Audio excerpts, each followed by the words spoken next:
The Invisible Boy by Trudy Ludwig, illustrated by Patrice Barton.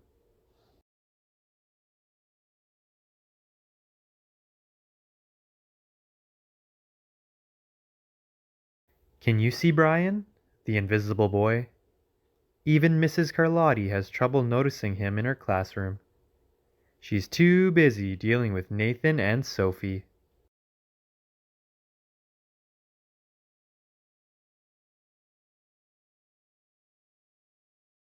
Nathan has problems with what Mrs. Carlotti calls volume control. He uses his outdoor voice inside too much. Sophie whines and complains when she doesn't get her way.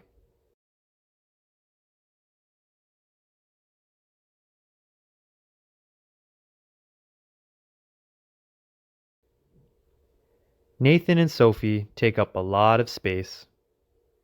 Brian doesn't.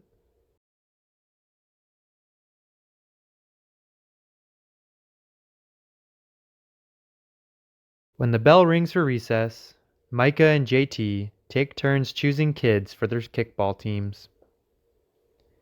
The best players get picked first, then the best friends of the best players.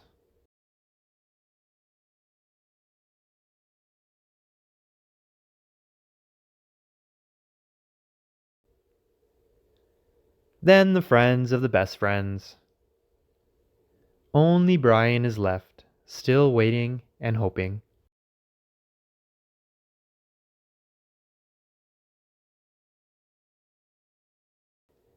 JT glances in Brian's direction and just as quickly looks away. We've got enough players for each team, he tells the others. Let's play ball.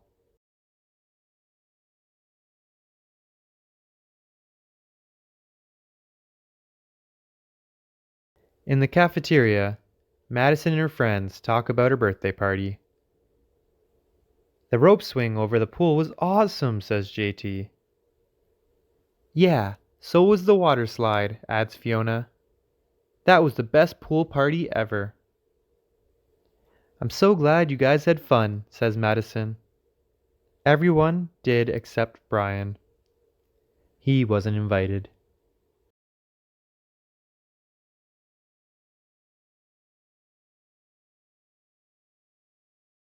At choosing time, while the other kids play board games and read, Brian sits at his table, doing what he loves to do best.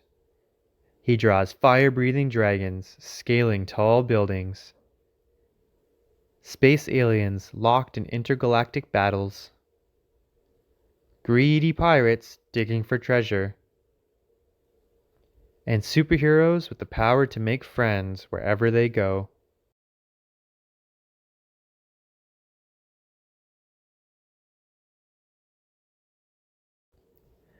On Monday morning, Mrs. Carlotti introduces Justin, a new student to the class. Brian smiles shyly at him. Some of the other kids sneak looks at Justin, trying to figure out if he's cool enough to be their friend. They haven't quite made up their minds yet.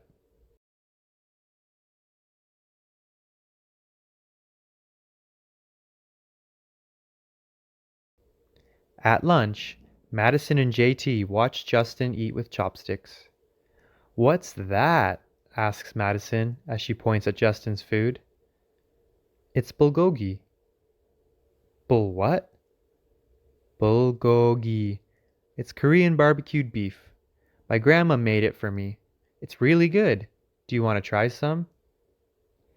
There's no way I'd eat boogergi. And the kids laugh. All of them, that is, except Brian.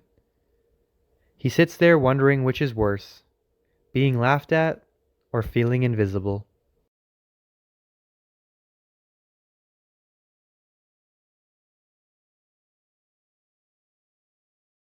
The next day, when Justin goes to his cubby to put away his backpack, he notices a piece of paper with his name on it.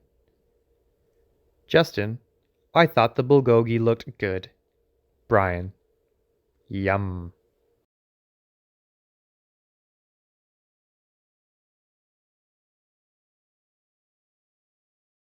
At morning recess, Brian finds a piece of chalk on the ground and starts drawing away. You're Brian, right? Yeah. Thanks for the note.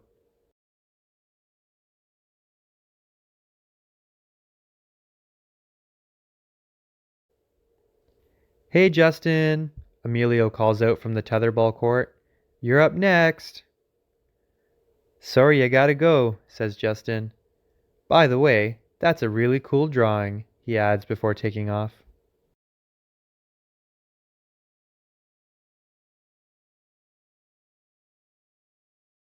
Back in class, Mrs. Carlotti asks the kids to team up in twos or threes for a special project. The kids scurry around the room to pair off. Brian heads towards Justin. I'm already with Justin, says Emilio. Find someone else.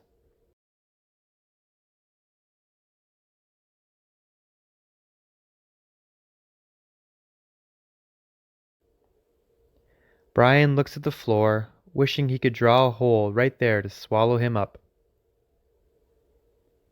Mrs. Carlotti said we can have up to 3 people in our group.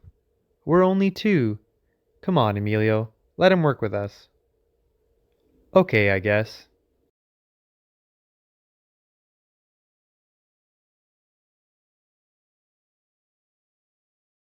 Mrs. Carlotti gives the class directions for the project.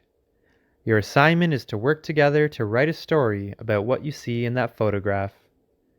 Use your imagination and have fun. Whoa, cool, says Emilio. What kind of people do you think would live in houses like that? I don't know, but I bet Brian could draw them to go with our story, says Justin. Brian smiles as he takes out his lucky pen.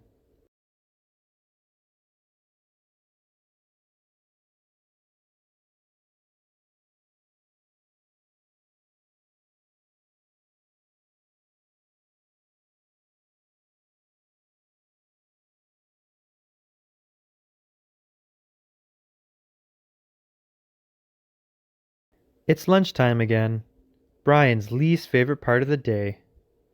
Another 20 long minutes of kids talking and laughing with everyone else but him. Brian, he hears someone shout. Hey, Brian, over here.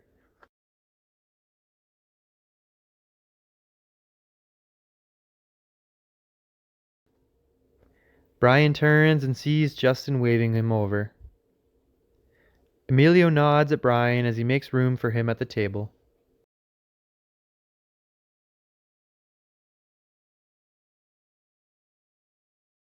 Cookie? Thanks. Maybe, just maybe, Brian's not so invisible after all.